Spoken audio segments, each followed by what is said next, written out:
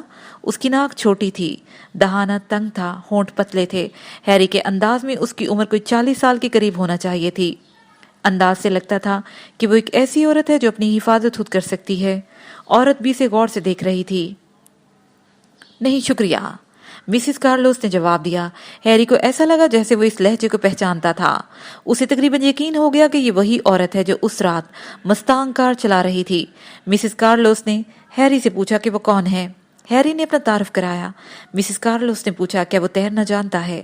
جواب میں ہیری نے پوچھا کیا وہ بھی تیر سکتی ہے۔ جواب ملا کہ تم سے بہتر تیر سکتی ہوں۔ ہیری نے کہا تو ٹھیک ہے پھر ہو جائے مقابلہ۔ مسز کارلوس نے مسکراتے ہوئے انکار کر دیا کیونکہ اب اس کا خیال ہے کہ ہیری ہی بہتر تیراک ہے۔ مسز کارلوس نے ڈرنک مانگا۔ ہیری نے لا کر دے دیا۔ وہ سوچ رہا تھا کہ کہیں اس نے اسے پہچان تو نہیں لیا، مگر مسز کارلوس کے انداز سے اس کا اظہار نہیں ہوا تھا۔ لیکن کارلوس جیسے دولت مند آدمی کی بیوی کا ایک لاش سے کیا تعلق ہو سکتا ہے، یہ بات سمجھ سے باہر تھی۔ ہیری رات کو ڈنر کے وقت تک بے حد مصروف رہا۔ وہ اپنے کیبن میں واپس آیا تو دیکھا کہ جو کالا دھاگا وہ دروازے میں لگا گیا تھا ٹوٹا ہوا ہے۔ اس کا مطلب ہے کہ کوئی کیبن میں ضرور آیا تھا، اگرچہ بظاہر کیبن کی حالت سے ایسا نہیں لگتا تھا کہ کسی نے چیزوں کی تلاشی لی ہے۔ ہیری نے کیبن کے پیچھے جا کر سوٹ کیس کو چیک کیا۔ وہ اسی طرح رکھا تھا جیسے وہ چھوڑ گیا تھا۔ اس نے غسل کیا، کپڑے تبدیل کر کے ڈنر کھانے کچن میں گیا۔ وہاں سولو کے علاوہ اور کوئی نہیں تھا۔ سولو نے ہیری کے سامنے کھانا لا کر رکھ دیا۔ سولو نے بتایا کہ مسز کارلوس ہیری کے بارے میں پوچھ رہی تھی کہ وہ کون ہے۔ کہاں سے آیا ہے؟ یہاں تک کس طرح پہنچا؟ اور اس نے بتایا کہ رینڈی کے ساتھ لفٹ لے کر آیا ہے۔ ہیری کو تعجب ہوا کہ مسز کارلوس نے یہ کیوں جاننا چاہا کہ وہ کس طرح آیا ہے۔ اس کے پوچھنے پر سولو نے بتایا کہ مسز کارلوس کبھی ریسٹورنٹ میں ڈنر نہیں کھاتی، وہ اپنے گھر واپس جا چکی ہے۔ ہیری سوچ رہا تھا کہ اب مسز کارلوس کو معلوم ہو گیا ہے کہ وہ کون ہے، اور آنے کے بارے میں اس کے سوال سے اسے مزید یقین ہو گیا کہ وہی مستانگ کار چلا رہی تھی۔ تو اب آئندہ کیا ہونے والا ہے؟ ہیری کھانا ختم کر کے بار روم میں رینڈی سے ملنے گیا۔ کھانے کے کمرے میں اس وقت 40 کے قریب لوگ کھانا کھا رہے تھے۔ مینول اور نینا انہیں کھانا فراہم کر رہے تھے۔ بار روم اس وقت خالی پڑا تھا۔ رینڈی گلاس دھو رہا تھا۔ ہیری نے اسے مؤثر طور پر بتایا کہ وہ لگیج روم سے سوٹ کیس لے آیا ہے۔ اس نے گارنر سے اپنی ملاقات اور مسز کارلوس کے بارے میں بھی بتا دیا کہ اس کے خیال میں مسز کارلوس ہی وہ عورت ہے جو مستانگ کار ڈرائیو کر رہی تھی۔ رینڈی نے اس خیال سے اتفاق نہیں کیا کہ وہ عورت مسز کارلوس ہو سکتی ہے۔ ایک دولت مند عورت کو اس چکر میں پڑنے کی کیا ضرورت تھی؟ ہیری نے خیال ظاہر کیا کہ شاید سوٹ کیس کی تلاشی لینے کے بعد اس سوال کا جواب مل سکے۔ رینڈی کو رات کے 11:30 بجے سے پہلے چھٹی نہیں مل سکتی تھی۔ ہیری نے کہا کہ وہ اس کا انتظار کرے گا، پھر دونوں مل کر دیکھیں گے کہ سوٹ کیس سے کیا برآمد ہوتا ہے۔ ہیری اپنے کیبن کی طرف چل دیا۔ کیبن کے قریب پہنچا تو اسے اپنے آگے کسی کی حرکت کا احساس ہوا۔ وہ رک گیا۔ اچانک آگے ماچس رگڑنے جانے کی آواز سنائی دی۔ ایک ننھا سا شعلہ چمکا۔ اس روشنی میں اسے نینا کا چہرہ نظر آیا۔ وہ سگریٹ سلگا رہی تھی۔ ہیری اس کی طرف بڑھا۔ قریب آ کر اسے اس کی خوشبو کا احساس ہوا جو نینا نے لگا رکھی تھی۔ اندھیرے میں وہ اسے پوری طرح نہیں دیکھ سکتا تھا۔ ہیری کے دل میں ایک بار پھر جذبات ابھرنے لگے۔ میں تم سے بات کرنا چاہتی ہوں، نینا بولی۔ ضرور کرو، میں بہت اچھا سامع ہوں، ہیری نے جواب دیا۔ ہم یہاں گفتگو نہیں کر سکتے، نینا نے کہا۔ مجھے اپنا ہاتھ دو۔ ہیری نے ہاتھ بڑھا دیا۔ نینا اس کا ہاتھ تھام کر اندھیرے میں آگے بڑھنے لگی، یہاں تک کہ وہ پام کے درختوں کے ایک جھنڈ کے پاس پہنچ گئے۔ آگے سمندر نظر آ رہا تھا۔ نینا نے اس کا ہاتھ چھوڑ دیا اور گھٹنوں کے بل ریت پر بیٹھ گئی۔ یہاں اتنا اجالا تھا کہ ہیری اسے واضح طور پر دیکھ سکتا تھا۔ نینا نے اس کا ہاتھ پکڑ کر کھینچتے ہوئے اپنے سامنے بٹھا لیا۔ جب تم نے اس بوڑھے بدماش کو گھونسا مار کر گرا دیا تھا، وہ بولی، تو وہ میری زندگی کا حسین ترین نظارہ تھا۔ ہیری کو حیرت کا جھٹکا سا لگا۔ اسے نینا سے یہ بات سننے کی بالکل بھی توقع نہیں تھی۔ کاش تمہیں معلوم ہوتا کہ میں نے کتنی بار یہ دعا مانگی ہے کہ کوئی اس کے ساتھ ٹھیک وہی سلوک کرے جو تم نے کیا۔ کاش تم جان سکتے کہ وہ مجھے کتنی شدت سے اس ثبوت کی ضرورت تھی کہ وہ کوئی خدا کا فرستادہ اور ناقابل شکست نہیں ہے، جس کا وہ میری ماں، میرے بھائی اور مجھے بار بار یقین دلاتا رہا، یہاں تک کہ ہم اس کی بات کو سچ سمجھتے تھے۔ میں نے تمہیں اس سے کھیلتے دیکھا۔ 3 مرتبہ تم نے اسے خود پر حملہ کرنے کا موقع دیا اور پھر ایسا پنچ مارا کہ وہ ریت کی دیوار کی طرح گر گیا۔ میں نے اتنا اچھا نظارہ اپنی پوری زندگی میں نہیں دیکھا تھا، نینا کہہ رہی تھی، اور ہیری خاموشی سے اس کی بات سن رہا تھا۔ میں اس سے نفرت کرتی ہوں، نینا کی بات جاری تھی۔ وہ اسی طرح میری زندگی برباد کر رہا ہے جس طرح اس نے میری ماں اور میرے بھائی کی زندگی برباد کی ہے۔ سام میں اتنی ہمت تھی کہ وہ گھر سے بھاگ کر آرمی میں بھرتی ہو گیا اور اپنی زندگی بچا لی۔ اب وہ مجھے اپنا زرہری سمجھتا ہے، جس طرح اس نے میری ماں کو اپنی لونڈی سمجھ لیا تھا۔ وہ نہیں چاہتا تھا کہ میں کسی سے محبت کروں یا محبت کی شادی کروں اور میں اس کی غلامی سے آزاد ہو جاؤں۔ اگر میں اسے یہ یقین نہ دلاتی کہ میں یہاں تمہارا وجود برداشت نہیں کر سکتی، تو جب تک تم یہاں تھے وہ مجھے اپنی نظروں سے ایک پل کے لیے بھی اوجھل ہونے کی اجازت نہ دیتا، مگر میں اسے بیوقوف بنانے میں کامیاب ہو گئی۔ اب وہ یہ سمجھتا ہے کہ میں تم سے نفرت کرتی ہوں کیونکہ تم نے اسے گھونسا مار کر گرا دیا تھا۔ سام کے بغیر تم حقیقی مرد ہو جو یہاں آئے ہو۔ دوسرے لوگ یہاں آئے اور چلے گئے، وہ میرے باپ سے اتنے خوفزدہ تھے کہ میری طرف دیکھنے کا حوصلہ بھی نہ رکھتے تھے۔ تم مجھے یہ سب باتیں کیوں بتا رہی ہو؟ ہیری نے پوچھا۔ کیونکہ تم مرد ہو اور مجھے ایک مرد کی ضرورت ہے۔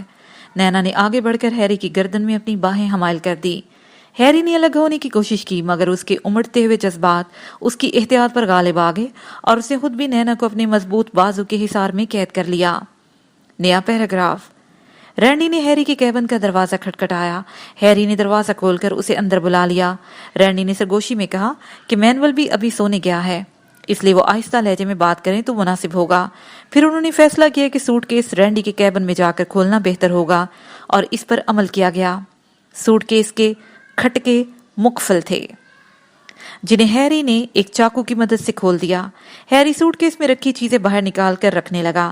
ان چیزوں میں ایک گرے کلر کا سوٹ تھا، 3 قمیضیں، 4 جوڑی موزے، ایک پلاسٹک ہولڈر میں ریزر، ٹوتھ برش، صابن، ٹوتھ پیسٹ، 2 پاجامے، ایک جوڑی سلیپر اور 6 رومال تھے۔ باقی چیزیں زیادہ دلچسپ تھیں۔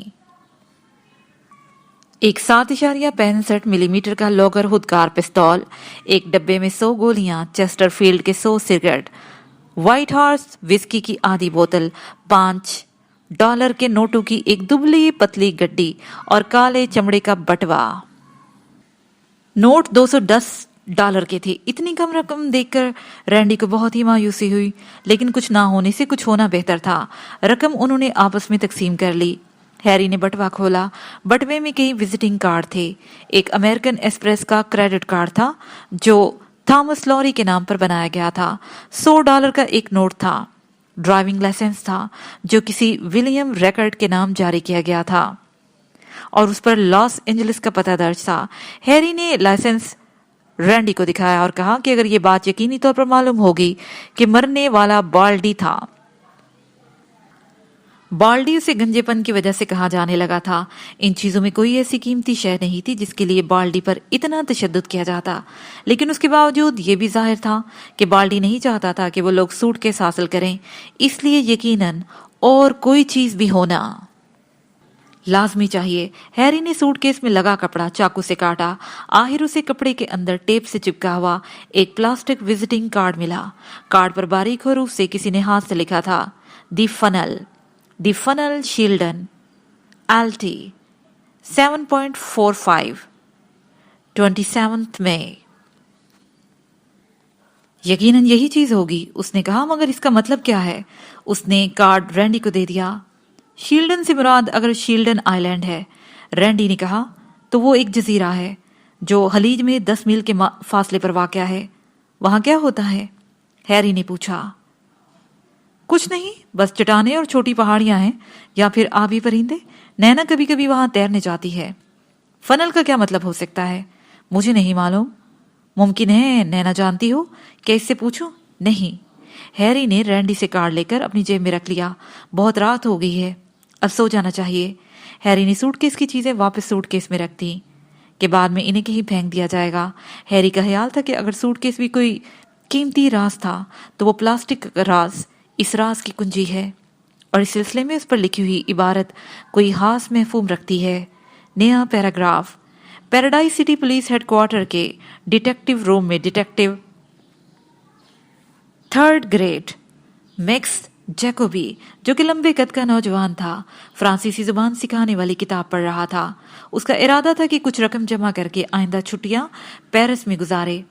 فرانسیسی زبان آتی ہوگی تو لڑکیوں سے بات کرنے میں کوئی مشکل پیش نہیں آئے گی۔ اس کے سامنے دوسری میز پر سارجنٹ ہیگلر بیٹھا کافی پی رہا تھا اور سوچ رہا تھا کہ اگلی ریس میں اسے کس گھوڑے پر رقم لگانا چاہیے۔ ہیگلر captain of police Frank Terrell کا دایاں ہاتھ سمجھا جاتا تھا۔ خوش قسمتی سے اس دن جرائم پیشہ افراد کی سرگرمیاں کچھ ٹھنڈی تھیں، کوئی قابل توجہ کام نہیں تھا، اس لیے ٹیرل بھی گھر چلا گیا تھا۔ اچانک دروازہ کھلا اور ڈیٹیکٹیو 2nd گریڈ گارنر اندر داخل ہوا۔ اس نے چیف ٹیرل کے بارے میں پوچھا۔ ہیگلر نے کہا کہ وہ تو گھر چلا گیا ہے۔ گارنر نے بتایا کہ اس نے بالڈی کی کار کا پتہ لگا لیا ہے اور اس کا ٹیرل سے بات کرنا بہت ہی ضروری ہے۔ یہ دریافت کافی اہم ہو سکتی ہے۔ ہیگلر نے پوچھا کہ کار اسے کہاں سے ملی؟ گارنر یہ بات ہیگلر کو بتانا نہیں چاہتا تھا۔ اس کی خواہش تھی کہ وہ خود ٹیرل سے بات کرے۔ اس صورت میں ٹیرل اس کی کارکردگی سے خوش ہو کر ترقی بھی کروا سکتا تھا۔ ہیگلر نے اپنے سوال پر اصرار کیا تو گارنر نے کہا کہ وہ اپنی رپورٹ میں اس کا ذکر کر دے گا۔ رپورٹ بعد میں لکھنا۔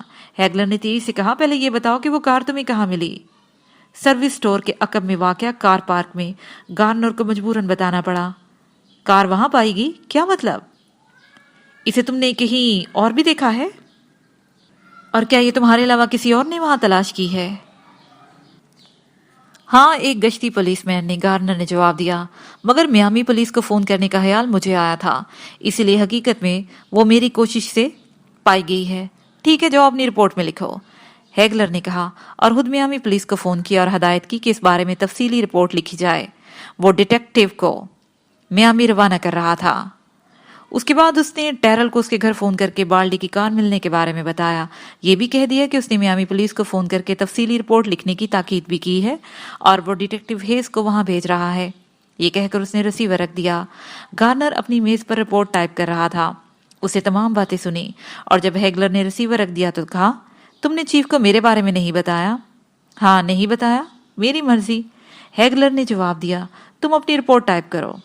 اس کے بعد اس نے جیکوبی کو حکم دیا کہ وہ ڈیٹیکٹیو ہیز کے پاس جائے اور اسے ساتھ لے کر میامی کے سروس سٹور لے جائے۔ ہیز بھی چھٹی لے کر گھر چلا گیا تھا۔ 10 منٹ کے بعد گارنر نے رپورٹ ٹائپ کر کے ہیگلر کی میز پر رکھ دی اور بولا، بالڈی کے ساتھ ڈینی اور برین اور سولو نے بھی 5 سال کی سزا کاٹی ہے۔ اگر میں ڈینی سے کچھ پوچھ گچھ کروں تو ممکن ہے کہ وہ بتا سکے کہ بالڈی 3 دن کے لیے یہاں کیوں آیا تھا۔ تمہارے خیال میں سولو جھوٹ بول رہا ہے؟ ہیگلر نے پوچھا۔ بلا شبہ جھوٹ بول رہا ہے، مگر ہم اس پر دباؤ نہیں ڈال سکتے، گارنر نے جواب دیا۔ مجھے یقین ہے کہ بالڈی اس سے ضرور ملا تھا اور یہ بات اگر کوئی بتا سکتا ہے تو وہ ڈینی ہے۔ ٹھیک ہے، جاؤ اس سے بات کرو، ہیگلر نے کہا۔ اگر میں سارجنٹ ہوتا، گارنر بولا، اور یہ رپورٹ پڑھتا تو جانتے ہو میں کیا سوچتا؟ یقیناً، ہیگلر نے فوراً کہا، تم سوچتے کہ یہ رپورٹ کسی کن ذہن ڈیٹیکٹیو نے لکھی ہے جسے 2nd گریڈ اپنی قابلیت سے نہیں سفارش سے مل گیا تھا۔ اور اس کے ساتھ ہی صفحہ نمبر 38 پر پارٹ نمبر 3 اختتام پذیر ہوا۔ ناول کا بقیہ حصہ پارٹ نمبر 4 پر سماعت فرمائیں۔